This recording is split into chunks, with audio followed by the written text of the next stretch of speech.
Hello everyone and welcome to episode 7 of season 2 of Weighing In, the League of Legends esports talk show. I am your host once again, Josh, and I'm with my constant co-host Ollie, back again after a little week off. How are you today? I'm doing quite good, thanks Josh. I think we've had a pretty good week of games.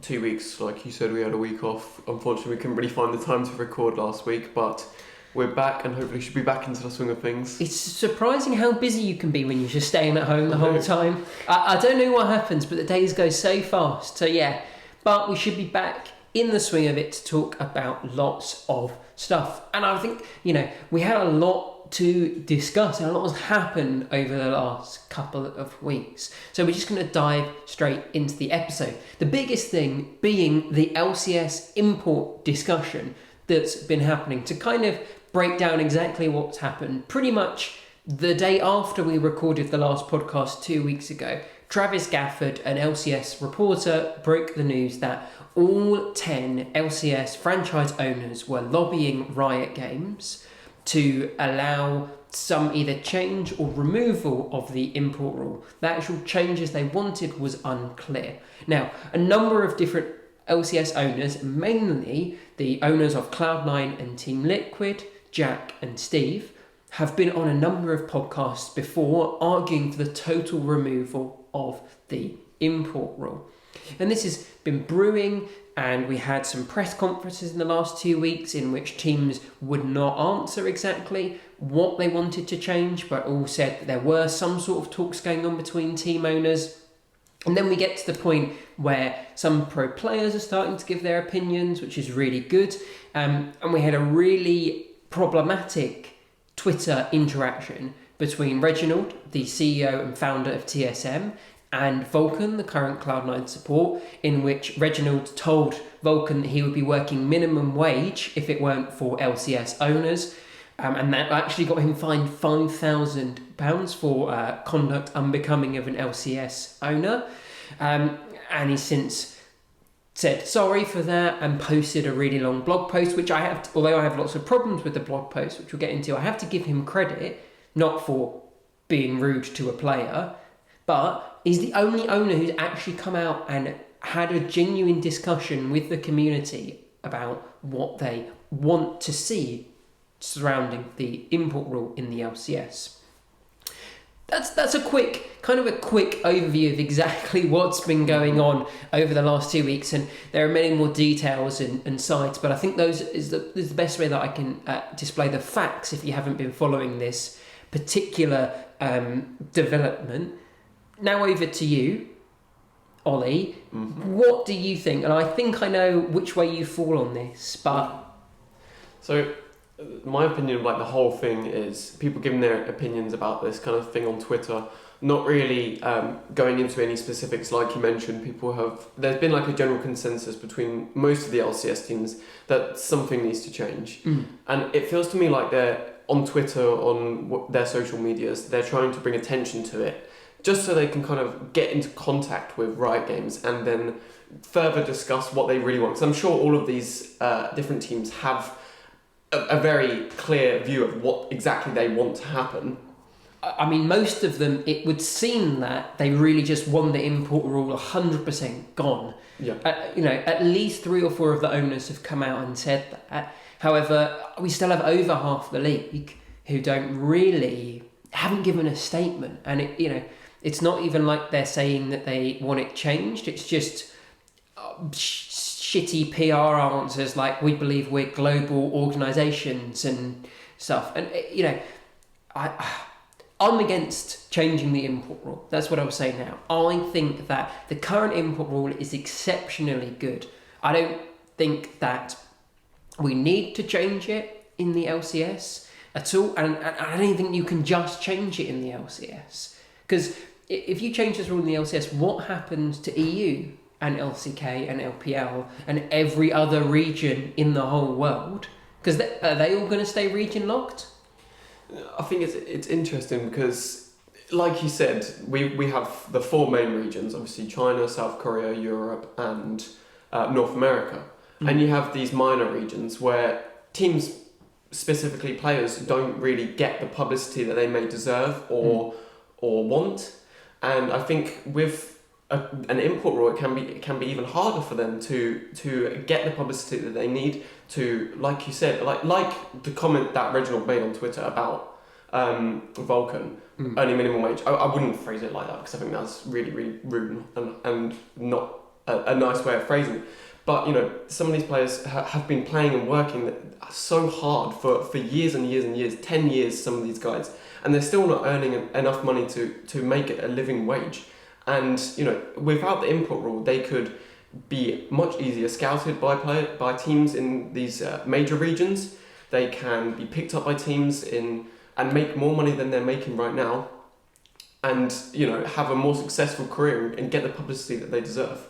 I really understand that, but we already have these allowances for players from minor regions. We already have Oceanic players not counting as imports, and within the academy system, any minor region players don't count as imports, where they can be paid more than they would in their normal regions while working in North America, possibly moving up to a full LCS squad, and they have a path to being a North American player anyway, because if you spend a couple of years there, you can become an American citizen. And that's what Bjergsen did, that's what Jensen's done, Impact, Santorin, all of these players who we would think of as North American players now used to take up an import slot at one point. And so, the biggest problem that I see is that we are not going to have any North American players if we lift the import rule entirely. It's just a fact. If you look at any other esports leagues where there's no import rule, take the Overwatch League for example, immediately it was gone. And Cloud9, Jack, bought the London team and put 14 Korean players on air. Yeah, okay. And I don't want that. I much prefer the system that we have now, where players can become a part of the community and then not take an import slot in the future if they want to stay in North America for a long time. Yeah, okay. So just going back to what you just said, about, you mentioned a couple of players who moved to North America, gained their citizenship. I think that's really interesting, and something which happened recently, not to do with League of Legends, is in the Rocket League esports community. There's a couple of Middle Eastern players who have been really, really trying to get onto Psyonix Epic Games' back about there being an esports scene in the Middle East, which there isn't. I don't know if there is for League. I don't think there is, right? Not an official one anyway. There's Turkey is probably the largest Middle Eastern the region that is supported directly by Riot. Mm-hmm. So the issue that they were having is these guys are all quite young, 18, 19 years old. They didn't want to have to give up their studies, their family life, to move to another country, just to gamble on getting a place in a team. And they don't even know if they're good enough, because they're playing in these regions where they might be the best in their region, but they could come to North America and be Masters level player. It's a huge gamble for them to do that kind of a thing, and especially if these players are so young, they don't want to give up their families. They don't have enough money to even move, and so it becomes a real issue there, I think.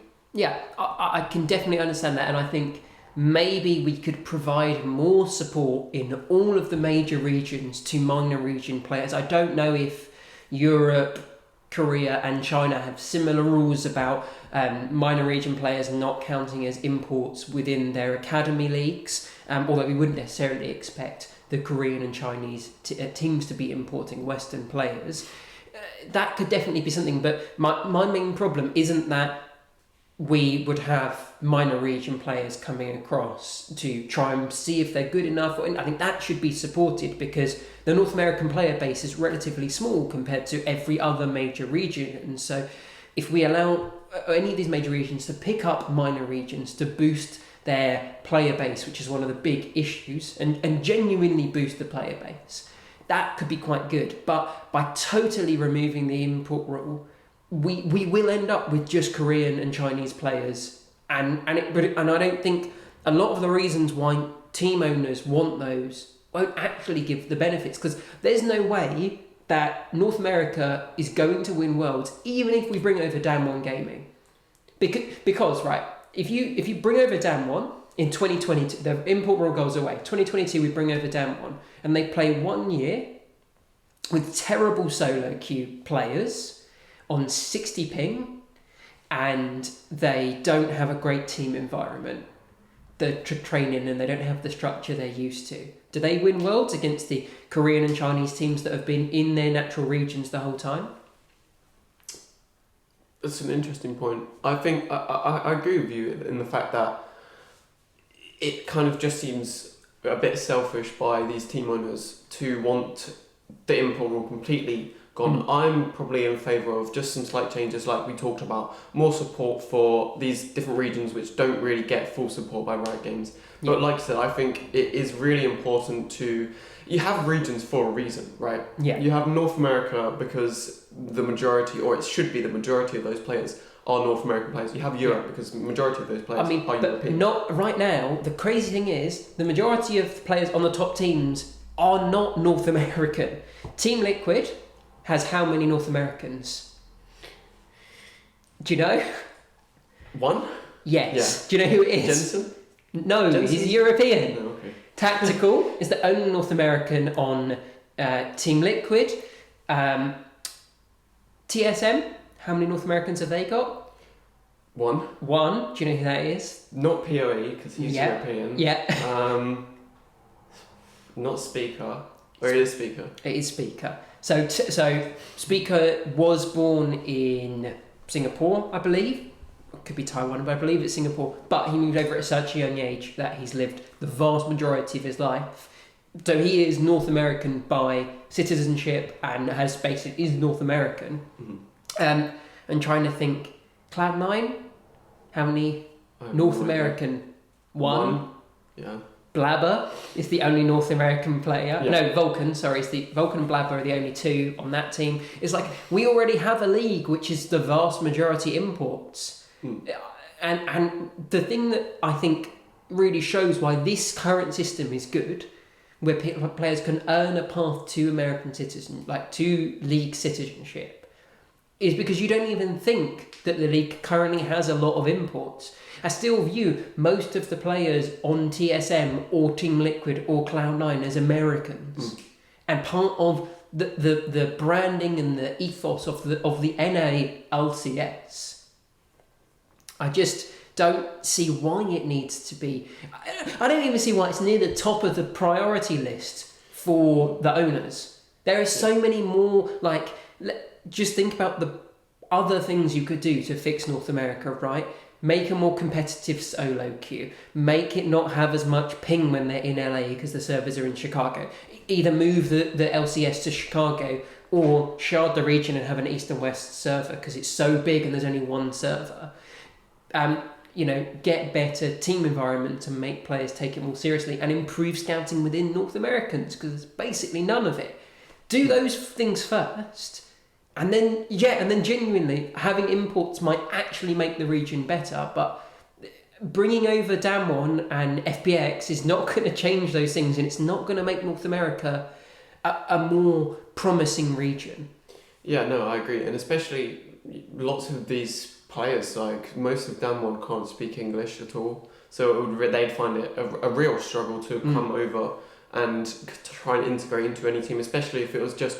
say one of the members from Damwon came over, they would have... You couldn't do it. You would have to bring over all 5 players and the coaching staff, and then they'd have to probably have a Korean chef who could do food that they were used to. And I'm not trying to say like people wouldn't like acclimatise to being in the US. I'm sure they would, but you could never expect five players to just come over and be fine if TL just buys Damwon and they're working with Jat. Like, Jat's a great coach, these are great players, but it's never gonna work out. Yeah. There's just so many more things that I think that we can be doing to make the LCS better.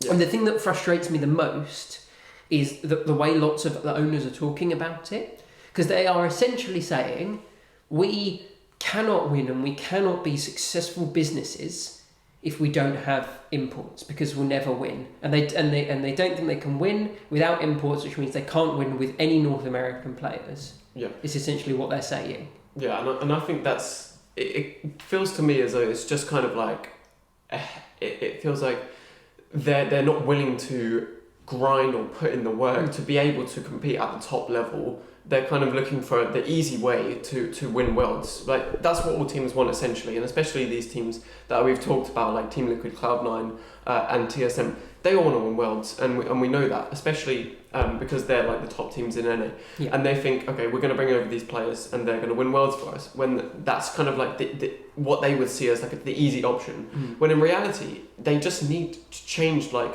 either ethos, their work mentality, work rate, something like that needs to change, because if they're just going to keep complaining, it's not going to get them anywhere realistically, because like you said, there's already like so many imports inside of North America that if you're going to bring over more, like it just feels to me as though they're trying to solve a problem which it's not the main problem. It's just not the main problem. Yeah. I think, to kind of round out this bit that we've been talking about, I think every region has an unfair advantage, because you look at China, they have the biggest player base. That's their advantage. They have quite a lot of money, but not as much as North America. They're the biggest player base, which means generally they have the most players to pull from. Korea has a legacy of genuinely the best esports, and also that culture and that mentality that esports is a job, you work really hard and you have that respect system within the teams.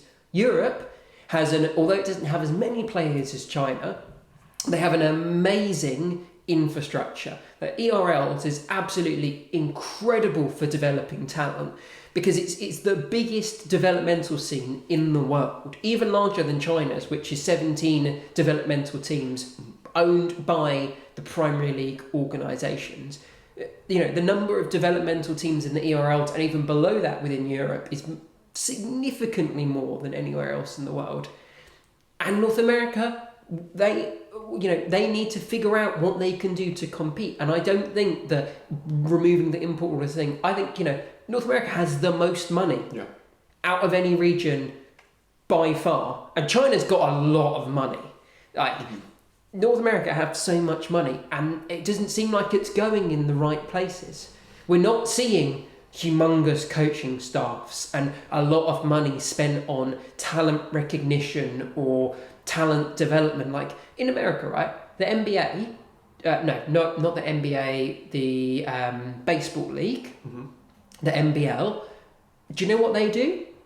They build physical buildings in socially deprived neighborhoods where people can come and play baseball, so that they coaches there can scout the next big baseball player who wouldn't necessarily be playing the game. And we've had no teams, and I'm not saying go and build a TSM building in New York for kids who can't play, but like, how many of these teams are actually doing any scouting? How many players do we see from solo queue actually be given a chance? Yeah. None. And I also think that's one thing that they could do, right? There's other things as well, such as like such a big thing around that like is around the success that the LCK and the LPL have had in Worlds, etc. Is the amount that they play. Literally just how much they play, and specifically together. And they all live in houses together, all of these top teams, and they're scrimming every single day for God knows how long, and they're playing solo queue for the rest of their day, or they're duo queuing with their teammates. I mean, they just play so much of the game, and that there's no way that like North America can really compete when these teams and players are playing so much, and they're just constantly improving, getting better and better. And like you said, they do have, like, especially in China, they have the super server where they can play against other top players.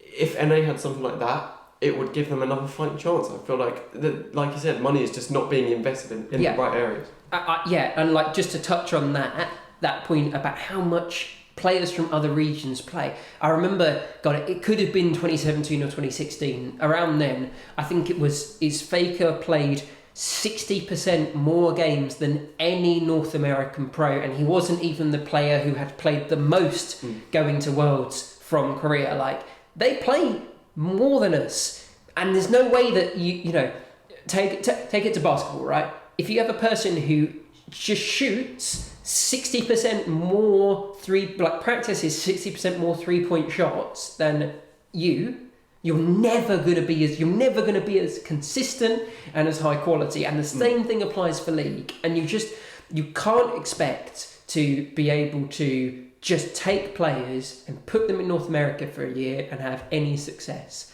I think it will not bring success, and it will drastically hurt the actual quality and the appeal of watching the broadcast. Because that's a whole other discussion about the level of player turnover that's been in the LCS over the last couple of years. And if we lift the import rule, it's only going to get worse. Yeah, I agree. And I think that's pretty much our thoughts summed up. We think that, there needs to be some change, maybe something, or just no change at all. I mean, a better developmental system. Even make a third league, because there are only 10 teams. And if they're willing to pay $6 million for Sword Art, give $100,000 or $200,000 for 2 years worth of contracts for some minor region players in your third league. For God's sake, that is such a better investment in the long term. And bring in more coaches. Have a positional coach for basically every position, in my opinion. Actually start using North America's unfair advantage, their big fat stacks, to compete. And don't just expect these other problems to go away. Removing the import rule isn't going to fix it. No, I agree. And we've seen things like recently on Twitter. It's like, EU pros who have already won like the European region just go over to NA because it's a bit of fun and they can probably still win it. And I think it's so true. NA needs to just do like a bit more in terms of developmental scene, etc. But I feel like we talked about this import rule for quite a while. Yeah, we've spent almost 20 minutes talking about the import rule, and I really could go on forever because it is it's just a frustrating topic. And the fact that we're not having any proper discussion means that fans who maybe aren't as clued up about exactly how this might impact the scene as me and you are, spend a lot of our time thinking and talking and watching League of Legends, could very easily be swayed by some of the arguments of the team owners. And I think it's not a good situation. But yeah, stop me now, because if not I'll go off on one again. Let's actually talk about the fourth week of the LCS spring split. We are so close to the end now, just 2 more weeks before we are getting our spring split championship, whatever, because it's not playoffs, it's something different now, but it will seed into the newly announced MSI.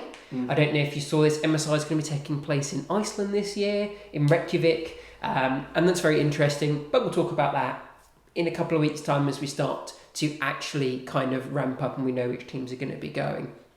Let's start from the top and work our way down, because really Cloud9 have been on a bit of a tear recently. I can't remember the last time that I have been dissatisfied with a game that this team has played. Yeah, neither. And I think this week again, they had another 3-0 week, and they didn't have easy games this week either. They played their first game, Golden Guardians. We were expecting them to win that one. But then against the EG and then 100 Thieves, both those games, they looked like the better team from the outset. And these are two teams who we've talked about before as being top 4 contenders. Genuine contenders, right? And it just feels to me Cloud9 is just on a complete another level to any other team in the league at the moment. It reminds me of when T1 was so good in 2014 and no one was able to touch them, and when G2 first got caps alongside Perks and they were absolutely demolishing in Europe and no one could touch them. That this level of dominance we haven't really seen in North America. We've seen similar records, but the way this team is winning really gives me some hope, actually. Yeah, I agree, and I think it's not just like about these star players that have came in and the big money splashing people like Perks, we would say, and obviously the star bot lane Core JJ and Tactical. Oh no, I'm an idiot. Sven and Vulcan. Yeah. That's it. But, it's the rest of the team as well. Like, Blabber is someone we've talked about as being a great jungler. I mean, Blabber's got to be the best, possibly the best player in the LCS right now. By far the best jungler. Yeah. The gap between first and second in jungle is bigger than in any other role right now. Yeah, I agree. And I think, for me, it just looks like he's... I didn't think... To be perfectly honest, last season he wouldn't have been at the top of my list for top junglers. But it looks like he has just improved so much during the off season, and already if you go back and look at him in week 1 of this split, he looks like such a better and different player now than he did then. Just seems to keep getting better, and also Fudge as well keeps getting better. Like, if you look back at him week 1, I would have said this guy doesn't fit in this team at all. Yeah, I mean, we were so worried coming out of the lock-in tournament where he got absolutely bodied by both Sunday and Alfari, the other two kind of top 3 top laners that we would expect coming out at the start of the LCS. But they're giving him some more room to play. We've stuck him on tank duty for the first 3 weeks, but he got a really good Camille counter pick, and Blabber played around him, and he's doing well. And I think that just shows, like you kind of touched on, that the team actually have faith in him, and they're not just being like, shit, okay, Fudge on tanks, Malphite every game, Malphite and Sion. Like, they're still allowing him to do stuff. Yeah, and I think that's great that they're giving him. That's going to boost his confidence as well. And the fact that he was able to really, really execute on those counter picks, like you said, especially on the Camille, looked really, really strong. And I thought that I had literally no qualms with his gameplay whatsoever. And the amazing thing was that Camille game that you bring up was against Sunday, the person who would expect to be top 1, top 2 North American top laners. Yeah. And when a brand new player can be doing that 6 or 7 weeks in, it's amazing. Yeah, and I think this was some real smart decision making by Cloud9 to give Fudge the counter pick, especially because we know Sunday is such a strong top laner. If he gets even the slightest advantage in that top lane, he is going to snowball that, and therefore sticking Fudge on the counter pick allows Fudge to be able to shut him down and not let him get a lead into that game, which he did really well. Yeah, and I mean, you can see he is really individually skilled. Like, the kid's got good hands. He was able to dodge a number of the Gnar ults with the Camille ult, which is something that is not easy to do. No, it's just crazy reactions for that. He's good. He is genuinely good, and he might be on tank duty next week. And I think that's okay, because all you have to do is show other teams that he can counterpick. Yeah, exactly. Because even if he never does it again now, teams are going to be a little bit more wary about blind picking Gnar. Yeah.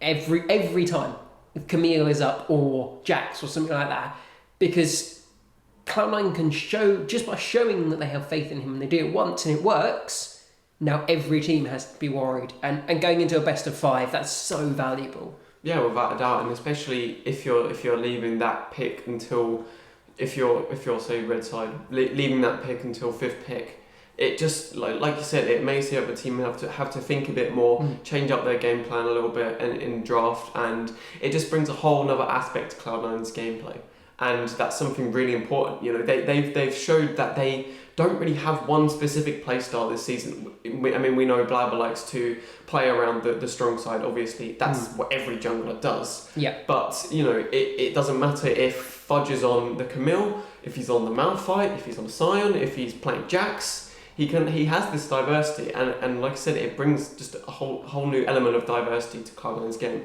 And it's so good, because this is the thing that we were so disappointed with last year, is how one-dimensional Cloud9's kind of team plan was when they were winning, because it was always Nisqy, play around Blabber, get the jungle rolling, and they lived or died by Blabber, and that worked for a really long time. But when it stopped working, they ended up falling off and not even making it to Worlds. Whereas this team now has Perks playing around Blabber, they have Blabber playing around Perks, they have Blabber and Perks playing for Fudge, they have Fudge playing for Blabber, and the bot lane can kind of come up and help. We've had Blabber absolutely destroy other bot lanes with the help of Sven and Vulcan. the number of different team styles that this team is showing means that I think they're not going to fall off the way that we saw Cloud9 last year. Yeah, no, I agree, and I think that is something which like you said was their real issue last year, is that they just didn't have any diversity.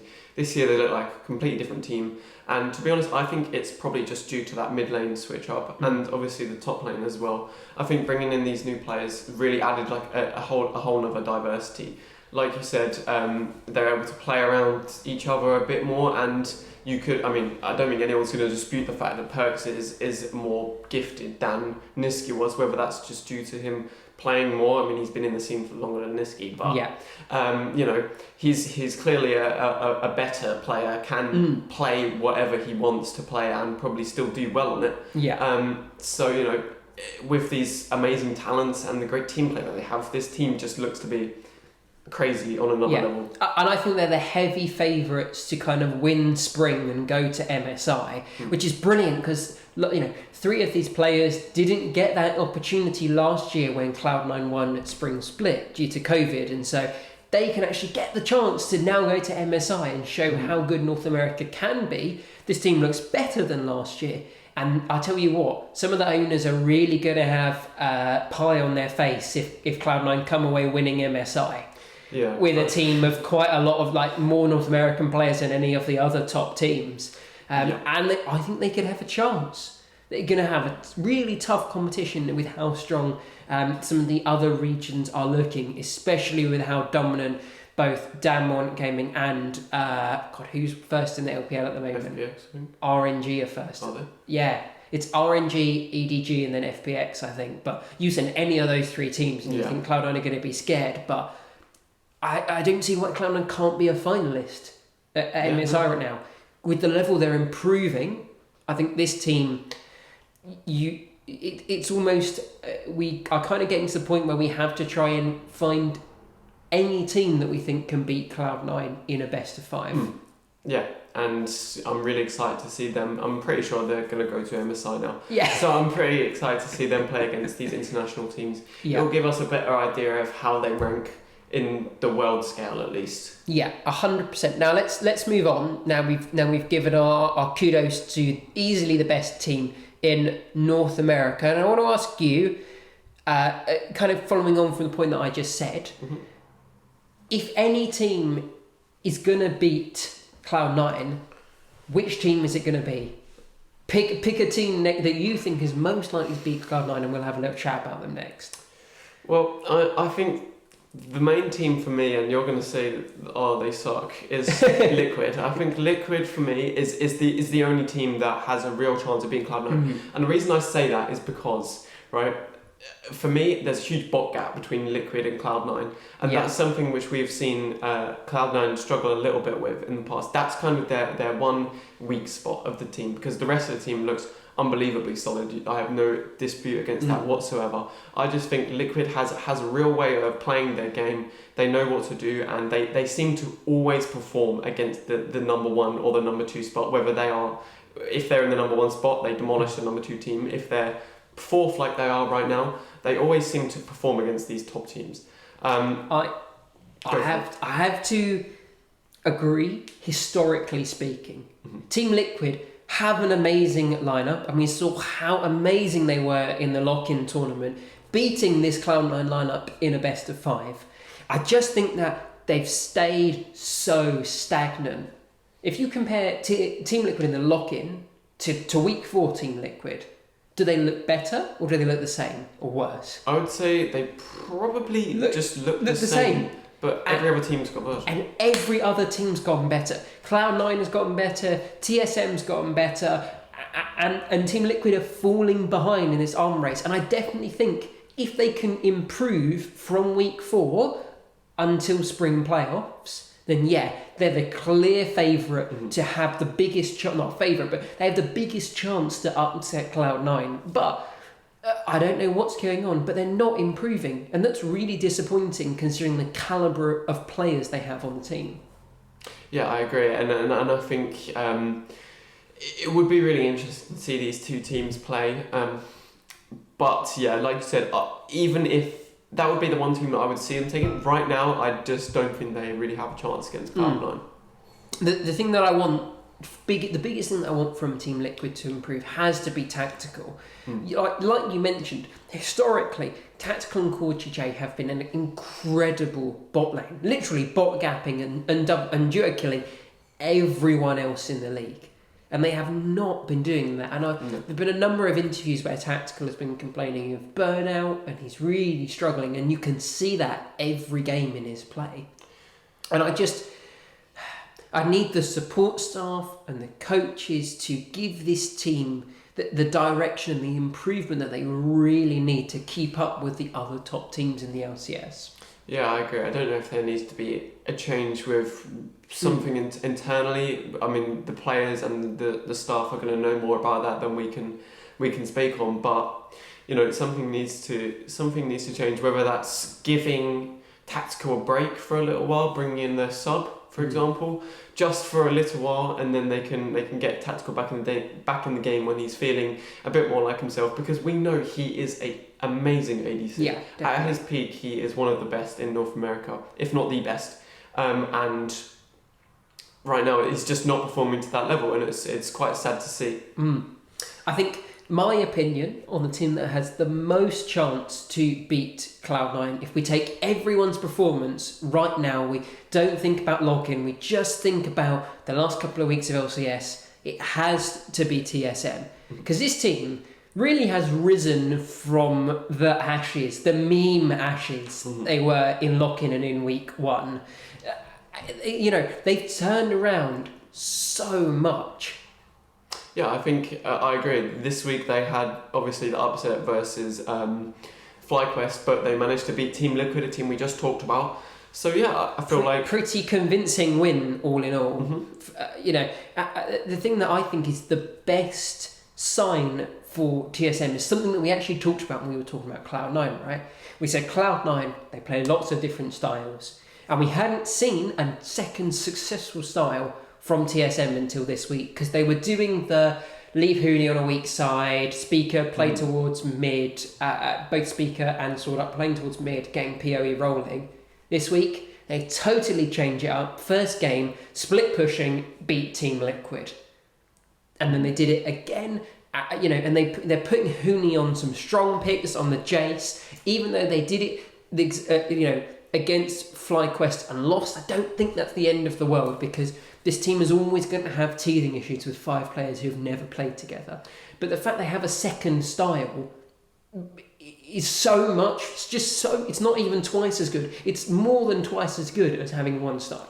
Yeah, I agree. And I think having that ability to switch up your game, something we just talked about with Cloud9, is really important, especially when you're facing against the top teams who are going to have studied your game down to a T, and they're going to know exactly what you're looking to do at any point during the game, and having the ability to surprise your opponents is really, really important. And yeah, so I would probably agree with you right now in the current state of what the teams are looking like and the standings, etc. I think TSM probably is the number 2 team in North America right now. And if they keep having 2-1 weeks, and I'm sure they'd like some 3-0 weeks, but even if they keep dropping a game here or there, brand new team, we might expect some teething issues. If they keep going 2-1, they're going to lock in that second place, almost definitely. And that means they don't have to face Cloud9 until the finals of spring, because they'll be seeded into the semi on the other side of the bracket, guaranteed. And then you think, that's quite a good chance for a Cloud9 TSM finals at that point. Yeah, I agree, and I think that would be pretty crazy. That would be a really, really interesting game, especially in a series. We'll see who really takes the cake in North America, and if that were to happen, what would be your predictions? Cloud9 v TSM, best of 5 final. If they were to go into it tomorrow, you would still pick Cloud9. In 3 weeks. In 3 weeks. Now that's really difficult, because we need to see how much development this TSM lineup can do. A lot of the players on Cloud9 have played before, and they seem to be improving at a faster rate than any other team right now, maybe barring TSM. TSM, 5 brand new players. We can see they still haven't quite gotten used to playing together, although they are all individually stepping up. We do need that little bit of teamwork improvement that we've seen from Cloud9 that we haven't seen. 3 weeks from now, maybe Bjergsen is a great coach and he can really push this team forward, but you'd probably still give it to Cloud9 just because, right now, TSM have to improve at a faster rate than Cloud9 to surpass them because the gap is that big, I think. Yeah, I agree, and my prediction would probably be the same. Cloud9 right now just looks like they're improving at such a fast rate, and right now, yeah, like we talked about, they seem leagues above any other team in North America.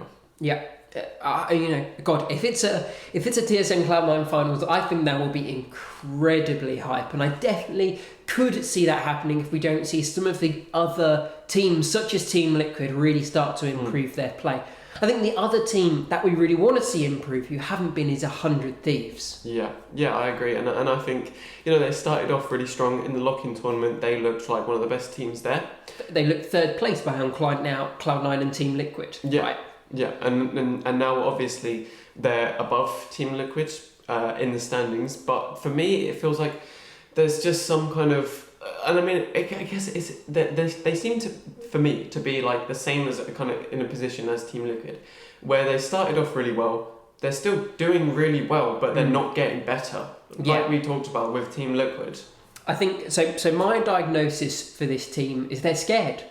And I know that must sound a little bit strange, but let me elaborate on that. Right, in lock-in and in the first week or two of the LCS. The thing that they were doing and that no other team in North America was doing was they were playing aggressive. They were making great map rotations and they were doing great dives. And then in week 2, they got punished by Team Liquid and another team. I can't remember the second team. And they failed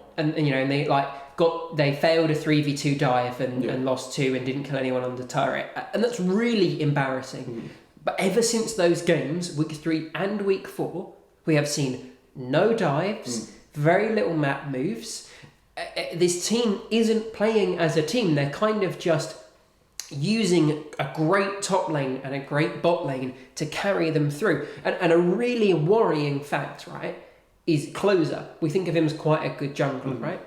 He has currently the second lowest kills and assists at 15 minutes in the LCS all time. Not in the league right now, in the 10 players that are in the league, the second lowest of all time. Think about how many fucking terrible junglers there have been. Yeah? That's lower than Broxer last year, who didn't talk to any of his laners at all. That's so bad. Yeah, I think that is definitely a worrying sign for this team.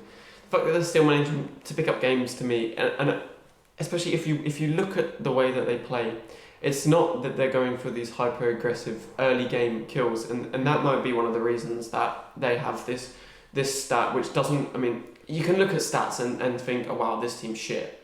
But I'm not saying they're shit. I just don't think that he is having the impact on the map that we've seen him have in the past. He's still got good objective control, but I think that isn't like something that is really good. I think he's just getting that because he has a great bot lane who always have bot prio. They might be the best 2v2 bot lane currently in the whole of the LCS. And so he's got great dragon control because his bot lane have always got prio, not because he's counter jungling or killing or ganking or anything. Yeah, and I think that's interesting you bring that up because obviously prio comes from your laners. And like you said, bot lane is a real strong point for 100 Thieves and a top lane as well. And they have really strong solo lanes. All their lanes are really strong. And Closer, for me, I agree. I feel like he seems to be maybe a little bit of a weak point on this team. But I feel like you can't really discredit him for what he's done though, because I feel like he still is there for the team when he needs to be. He gets the job done. He wins the games. And I think you can look at whatever stats you want to. I'm sure you could pull out some obscure stat where you could say Bjergsen was the worst at doing this thing, right? Of course. I'm just saying that I'm not saying that he's the worst. He's doing a great job of counter jungling. He's being in the right place and he's getting great objective control. It just it wasn't the way that we were seeing 100 Thieves absolutely dominate games at the start of the season. And I'm worried that they haven't got that style of play anymore, which is something that would have carried them a long way in North America. And maybe, this team isn't improving at the rate of a Cloud9 or a TSM. Yeah, and I think the main issue for them, like you said, is probably just their confidence. Like I said, they've made some mistakes a couple of weeks ago, which obviously is really embarrassing for them. But, they need to kind of just overcome that and think, right, next game, that game's done. That game's done. We lost, GG's, whatever. Next game, we go next. And that's the mentality of a winning team. Yeah. And I think that's something that really they need to change. It's definitely mentality-based, I think. Yeah, I think so. And I really think this team could keep a top 3, top 4 spot, but we just have to see how much they can develop going forward and whether or not they go back to the style that was really dominant or whether they stay with a style that, like you say, is working, but we maybe think when it comes to a best of 5 against the other really good teams might not carry them to a finals. Mm-hmm. Yeah, I agree with you completely. The other kind of teams that we might consider, if we consider contenders versus pretenders, our final 2 pretending teams that have dropped out of the top 4, unfortunately, is Dignitas and Evil Geniuses. Any final words as we bid them farewell from the upper echelons of the NALCS? I'm just sad that EG has dropped down. I had a lot of faith in this team. But now it feels like they're kind of slipping back into the routine that they were doing in last season where, if Jizuke is having a bad game, then the game's done, we open mid, GG's, go next. Yeah. It kind of sucks the fact that they rely on him so hard to be this hyper carry. They don't really have any other win conditions, and that's not good for a team who's looking to be top 4 because you are not going to be top 4 because you don't. If you have one win con. The thing is, they just don't have the consistency of any of the other top teams right now. They have no way of guaranteeing a win condition every time, and there's no way that they'll beat another top team in a best of 5. No. Because I don't think that you can guarantee that Jizuke is going to win you the game 3 out of 5 times. Yeah, no. And then this team doesn't win, which is unfortunate.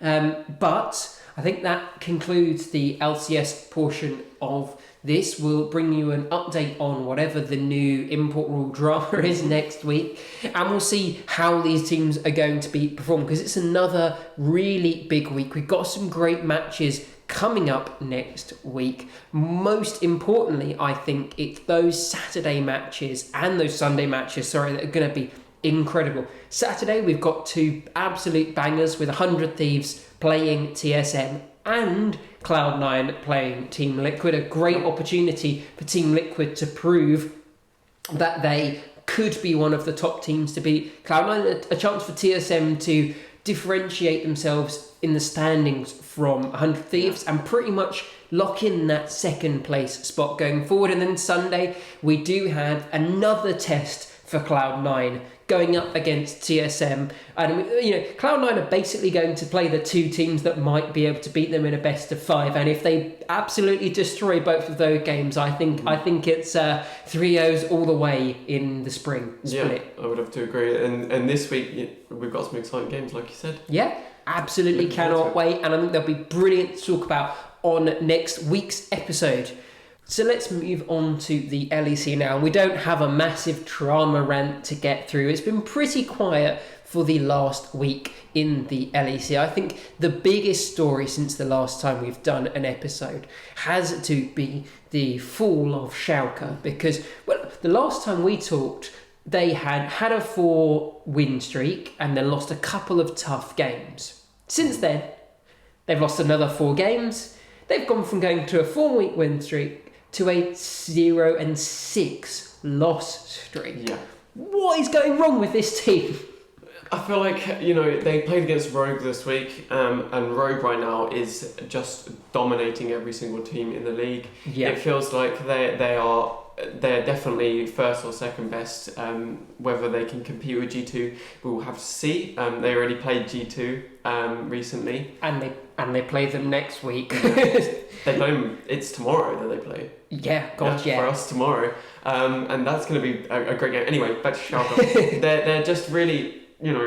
It feels to me like they can't really seem to find the stride, and like we've talked about before, this team feels like such an emotional team where if they lose a couple of games, especially that they lost to SK last week, which we wouldn't really be expecting them to lose against SK. I mean, they lost to Astralis the week before as well, giving Magic Felix his first win in the LEC, coming in his first game in the LEC.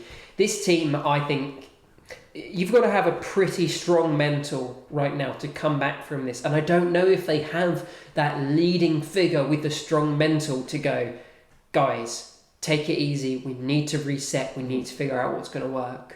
Yeah, no, I agree. And I think they're probably all really they're having their confidence extremely knocked right now. They're not feeling it great, and they're going to... And, they didn't have an easy game this week either. They play against Rogue, like we said. That's going to, again, just knock down their confidence. And then going into the game against Misfits, they shouldn't really be losing that one either. Yeah. But they did. It's so disappointing because we expected this team to be significantly higher in the standings. Mm-hmm. This is a team that just made upgrades against over a roster that really almost made Worlds last year.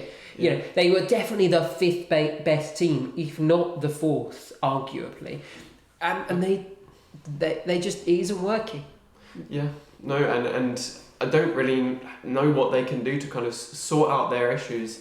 There's just something that needs to be done. They need like a mental reset, because I feel like there's probably some internal problems we don't really know about. I mean, I don't know if you've heard the rumours recently that have been circulating about Schalke's spot in the LEC. They are looking to, or there's rumours about them looking to sell their spot. This I have seen, because for those of you who don't know, Schalke is primarily a football team. I'm sure you can tell me which league.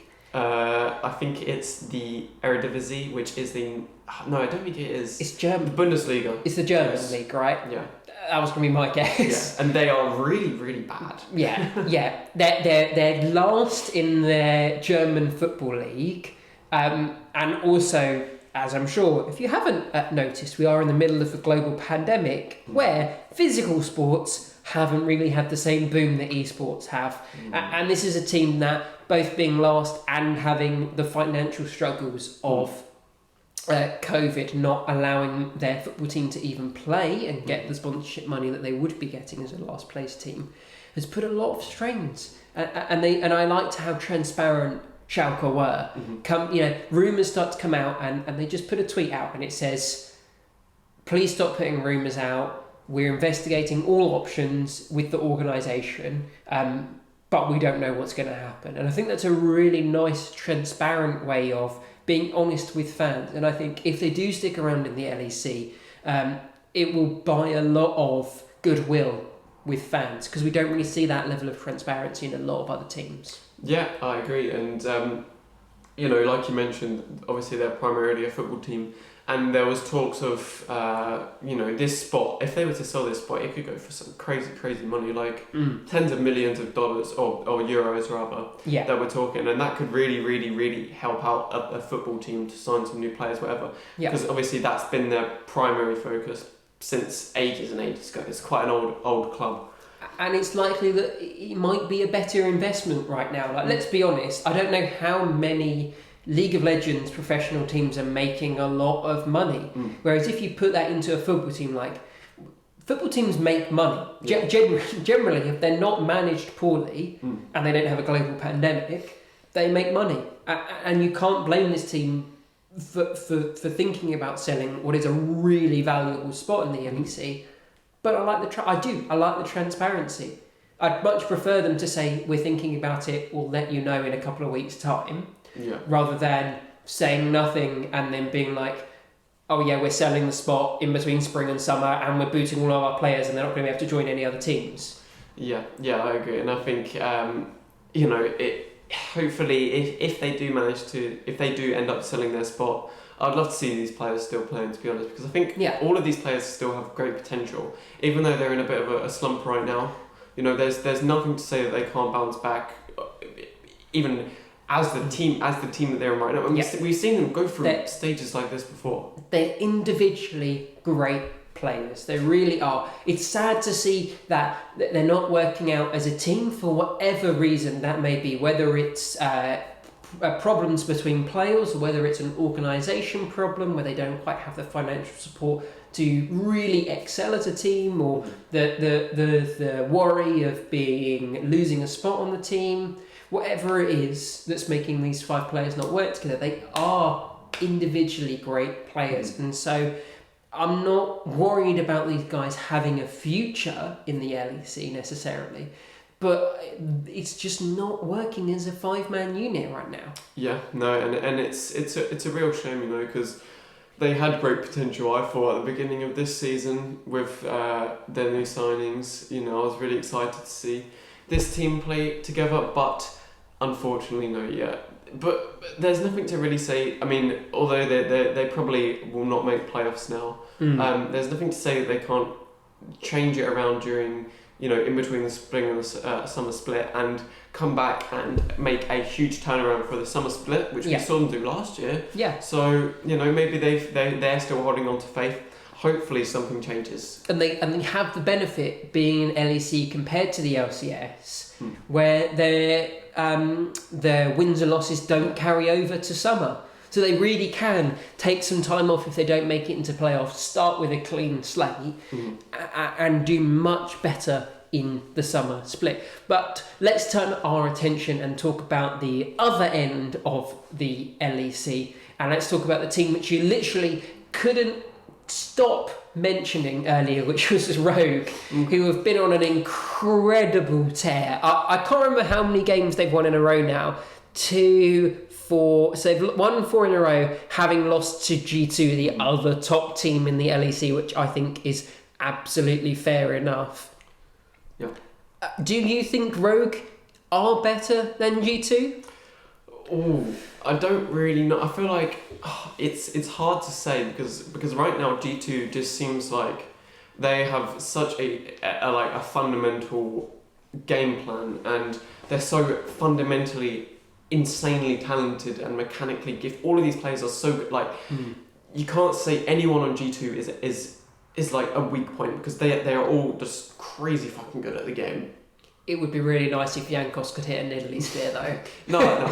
Okay. Yeah, but like, did you watch the games this week? He played Nidalee. Yeah, he played Nidalee. He plays amazing. Yeah. Clearly, he's from just going into custom lobbies and throwing spears at shit until he can hit them. And the ones he doesn't hit, they're zoning spears anyway. Yeah. It's smart. It's actually he doesn't have the hands for it, but he's got the brain. It's a zoning spear. No, I mean I joke about how Jankos hasn't necessarily been the best mechanical player, but then he goes and has the game that he had this week against Fnatic on Olaf, and he absolutely ran over the game against Selfmade, who was traditionally the best European jungler, you would argue. Yeah, and that game for me was just completely a huge jungle gap. Like, Selfmade got absolutely destroyed in the jungle, could not get anything done, could not get any map control, and it ended up in G2. I mean, how do you? Because Jankos had like 6 kills 10 minutes into the game or something, and if you walk around in your jungle where you don't have vision,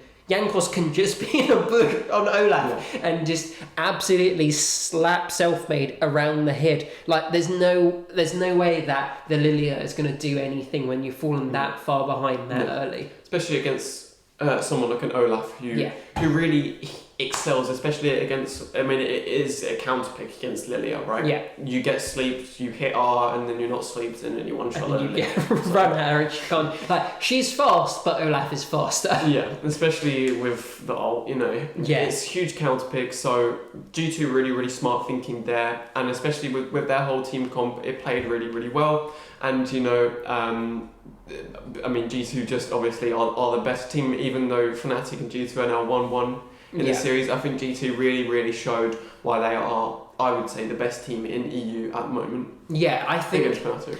I think it's really difficult to separate Rogue and G2, having only seen them play one game so far. But the thing that kind of tips it, at least in G2's favour right now, is the fact that G2 have many more playstyles than Rogue. Yes, Rogue have 2 or 3 kind of game plans they do really often. We've seen either play around Larson, or we've seen put Larson on TF and he never loses a game. And he can play around some of the other members of this Rogue team. Whereas everyone on G2 is a carry. Wonder can carry, Jankos can carry, like he did this weekend. Caps is maybe the best mid laner. It's really hard to tell between him and Larson at the moment, just because Larson is such an individual carry for his team, whereas Caps has gone more support. And then you just remember that you have Reckless in the bot lane, who's quietly been the best performing AD carry the whole split. With Hanshammer close second, but still, Reckless. They just have so many different playstyles and power points as a team, whereas Rogue are just lacking that little bit of flair and that little bit extra unique picks, unique strategies, unique styles, which you really need in a best of 5. I would personally pick Rogue for next week's best of 1 because if I was putting money on it, they're the more stable team and they generally have a more set game plan that wins slightly more consistency. But when you come to that best of 5 and you have to adapt to what the other team's doing, there's no way you're going to out-adapt G2. Yeah, no, I agree. And I think I would probably also say Rogue take that best of 1 next week, just because I feel like they're going to have a better understanding of how to beat this team after already facing them once last week. So and like you said, there's so little that really separates these teams. The only thing being, like you said, that a little bit of creativity and flair that G2 possess.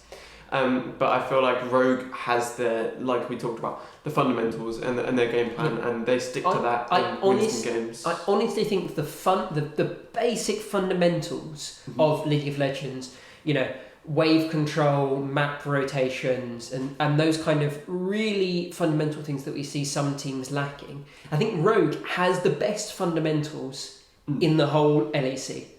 But G2 are second to them, and no other team is close.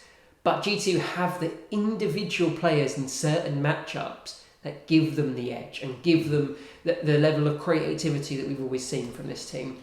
Yeah, I agree, and I don't think there's too much to say about those two teams anymore. They're really close. I'm excited for their game. I absolutely cannot. We might have to watch that one together tomorrow, because that's going to be an absolute banger of a game. Which LEC team would you like to talk about next then? I guess we could. I mean, to be honest, the rest of this week to me kind of felt like teams winning where they had to win. Mad Lions beat Vitality. Other than we've already talked about Schalke losing to Misfits, G2 beating Fnatic, Rogue beating Australis. We've seen, so the last kind of point I'll make about the LEC then is we've seen the middle of the pack kind of split apart, because we had a lot of teams who were really close to each other at the start, and we're kind of getting a little bit of separation now between some of the middle of the pack teams. We've had SK Gaming have an incredible weekend going 2-0, whereas XL had a bad weekend and go 0-2, and they were next to each other in the standings. And now they've kind of split, where SK's made it up to that 3rd place, whereas XL has made it drop down to that 6th place. So we're really getting a better understanding of exactly how the tiers work out currently in the LEC. And I think a team like SK are performing well above my expectations. I put them down the bottom, I'm going to be honest. But I think the individual players, especially Treats coming out of that support, looks so much better than he did last year on TSM. And I think the team keeps improving. Yeah, I agree, and I think they've had a really good showing recently, like you said, having a 2-0 week, really, really impressive stuff. And it feels like, like you said, they're all super gifted players on this team, which is something I really wouldn't have expected from them. But also, you know, just the way that they play together as well, it looks like a team that have been playing together for years. They've actually won the last 5 games they've played, which is why they've got up in the standings so much. Yeah, and you know they've played against this week 2 teams who were pretty much equal to them in the standings, Mad and XL, and had really convincing wins against both of those teams. So, you know, there's no dispute that this team is kind of, like you said, making its way towards that playoff spot and looking like a third place team. I mean, I can't really at the moment, no one quite comes close. The only other team who's in that top 4 is Mad Lions, who SK had a dominating victory over, with Treats playing his classic Alistair that it is now, and winning that player of the game and having a great game, in my opinion. It's a little bit disappointing to see Fnatic not even being in the... I've got to check where they are, because I know they're not in the top 4. Fifth right now. 4 wins behind first place. And admittedly only 1 win behind third, but not close to that top 2. No, and I think right now they're definitely not a top 2 team, and we can agree on that. I don't think anyone's going to say that right now they're even close to Rogue or G2, but I feel like I don't really want to make excuses for this team. But if they played Astralis this week, they won that game. Yeah, easy game for them. Yeah. Like it was very much more convincing. Yeah. And G2 they lost. They got stomped, obviously. But I feel like next week, if they can beat team like XL and SK is going to be a bit of a harder game for them. Yeah. If they can beat SK, then I would argue that they deserve that third place spot. Yeah. Above SK and the Mad Lions, who are 4th right now as well.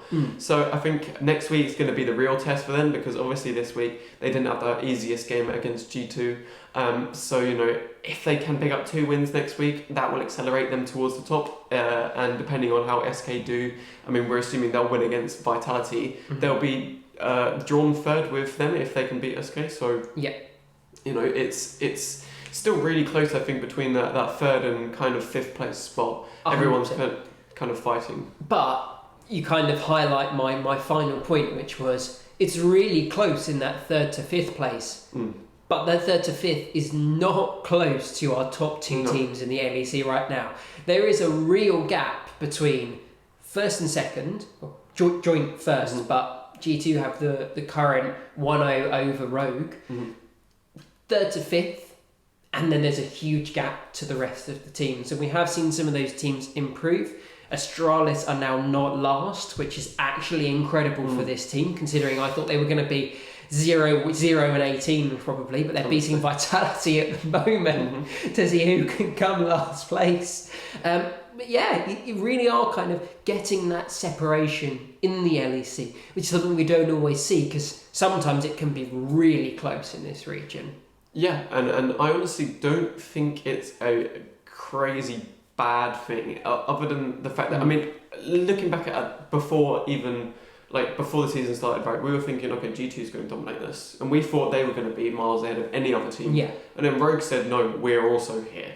So, you know, it's closer, that top 2 spot, at least there's someone contesting G2, you know, and I think that's important. Which we haven't really had for many years now. Generally, it was Fnatic who were the 2nd place team. It was very hard to historically make an argument that Fnatic were better than G2. Whereas now, I think there are arguments, I'm not saying that Rogue are better than G2, but there definitely are arguments, especially if Rogue come and win the game tomorrow to take down G2. Then you really can say, I mean, maybe Rogue are better than G2, and that's something we haven't had in Europe for so long. Yeah, I agree, and I think that kind of rivalry has kind of taken over the G2 Fnatic rivalry, and like you said, I'm really excited. Now both G2 and Rogue are locked in for playoffs. Yeah. So that's going to be. I mean, I don't really see a final other than G2 Rogue. I mean, and they're 3 wins ahead right now. So I kind of made this point earlier with North America looking at Cloud9 and TSM, but they're 3 wins ahead of any other team. And they are almost definitely going to have a winning record against most teams. Therefore, it's pretty likely that they'll end up on opposite sides of the bracket again. And you think Does an SK, does a Fnatic, does a Mad Lions win a best of 5 against Rogue or G2? Probably not. Be tough. Probably not. Be tough for all of those teams. And then we get that finals, which would be amazing. And we're not that far away from it. Just having finished week 6, we only have 3 weeks left of the regular split, and only 2 weeks in North America. So we really are wrapping up, coming to the spring split finals for both of those regions. Do you have any final words for the LEC? Just like one other rumour that I heard this week from the same source. I can't remember exactly what source. The same one that I heard about Schalke's spot being given up is, there's still apparently discussions within the LEC of actually expanding the league to 12 teams as opposed to 10. I'm not sure if you've heard about this. I haven't, but it doesn't surprise me. No. So, we could see some other teams, and then if Schalke does sell their spot, they could potentially be 3 LEC spots up for grabs. And that would be really exciting. The more teams, the better for me. We've seen how much benefit the LPL has gotten from going to 8 to 10 to 14, now to 17 teams. I think Europe is probably the only other region that can support more than 10 top tier teams, because I don't think there's that much of a gap between the LEC, between the mid to bottom pack LEC compared to the ERLs at the moment. Especially when you consider, like, Mad Lions came out of the ERLs and finished first in the regular split in the LEC. Exactly. There really, could be a lot of opportunities to expand the league, and it just means more stage games and more good scrim partners and more money for the teams of because the amount of money and sponsorship money that you get as an LEC team is so much more than a team as the ERLs. If you provide 2 or even 4 more teams with LEC type of money, sponsorship wise, you're going to have so many more teams and players really able to compete at the highest level. Yeah, I agree. And I think, being realistic about those spots that are up for grabs, we're probably going to see an already hugely established organisation come in and purchase one of those spots, whether that be an esports team or a football club like we've seen Schalke do, which again it brings more popularity, more viewers to the game. Because if you're a fan of, say, NRG, who has teams in Fortnite, Rocket League, things like that, and you see, and you also play League, and you see, oh, NRG's playing League now, I'm watching them play. Gets more viewers. That's exactly what I do whenever I see another TSM team playing. If I'm honest, I have no interest in Rainbow Six, but if I see on the front page of Twitch it's TSM Rainbow Six playing, I'm like, maybe I will watch them. They're quite good, actually. I do know that. What would be your dream team, esports wise, to join the LEC then? I'm a huge fanboy of NRG, NRG's Rocket League team. Yeah. And I would love to see them pick up a team in League of Legends and come into the LEC. I think that would be huge. Or a football club, like, for example, I don't know who has the money right now, because lots of football clubs really are struggling. I don't think this is the time to get football clubs involved. It wouldn't surprise me if they went from 10 to 12 and then from 12 to 14. And in that, going from 12 to 14, it was 2 football clubs. Because if you say you expand in a year's time, maybe football clubs have the money then. But as we've seen with Schalke, right now, lots of traditional sport companies don't have the money. That includes even over in the LCS with teams like Golden Guardians, backed by the Golden State Warriors, don't have the money right now to properly do a League of Legends team the way you would want to. No, and obviously, I would see. It would be a bit more realistic for football clubs or big sports organisations to kind of sign up or buy a spot in the LEC after their transfer window in summer. So there's probably not going to be any of that happening right now, unless a huge club like Barcelona, for example, where they have kind of like excess money. Although Barcelona's not doing great for money right now anyway. Let's not get into the semantics. I don't think any football team is doing really well for money right now compared to how much money in the bank they normally have. Yes, very true. I think it would definitely initially be some esports teams. God knows who. You know, I'm sure that I think that any team that has had some success in other games can raise the capital, whether that be through loans or through venture capitalists, to buy a spot in the LEC right now. It just depends which one Riot likes the look of the most, if I'm honest, and God knows which one it could be. Yeah, it will be interesting to find out if that even does happen. I think it would be huge. I think it would be great for them to expand the amount of teams in the LEC. Definitely. Just like you said, we've seen with the LPL, help them out hugely. So there's no reason not to, I don't think. Part of the reason that the LPL was the best, has historically been the best region for the past couple of years, although Korea won last Worlds, I would still consider LPL to be the best region. They're still probably the best region because they had 3 out of the 4 semi-final teams. They're the best region just because of the quality. They might not win every event, but they're the best region. And part of that is playing against 16 other teams in your league means that you play games every other day and they're playing best of 3s. There's no replacement. Not even playing 10 teams in Korea in best of 3s comes close to the number of games that they're playing in the LPL. And I think it would be great practice for everyone, just like you mentioned, more scrim partners, etc., more games, more practice, and we could see a European team winning Worlds one day, maybe. We definitely could, and it wouldn't be that hard to do. It's just one extra game each day, each weekend. Yeah, literally. Right now, with 2 extra teams, and I don't think that's bad, because on a Friday night there's still a break. I think at least a couple of hour break between the LEC and the LCS. Yeah, I think it's the last game for the LEC starts at about 9, and then LCS starts at 11. Yeah.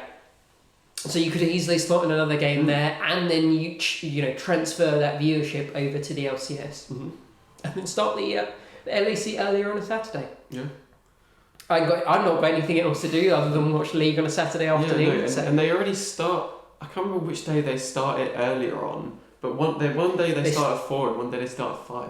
They start earlier at the weekends because the LCS starts earlier on the weekends as well. Just people have more time in the afternoon at the weekend, I guess. Yes. Rather than being at work on a Friday afternoon. Yeah, even though sense. Our games start at 5 o'clock on a afternoon, 6 o'clock in Europe, which is probably why it's that perfect time. That makes sense. But I think that is it for this episode. We definitely had a little ramble at the end here, but I hope everyone enjoyed the episode. Thank you so much for listening. We do have a Patreon. It's highly optional but highly appreciated. The link for that will be in the description. You can check out both our Twitch channels where we stream games that are not League of Legends, admittedly, in the description as well. And we will speak to you all next week to cover what is going to be an incredible top of the table rumble in both the LCS and LEC. Thank you all for listening.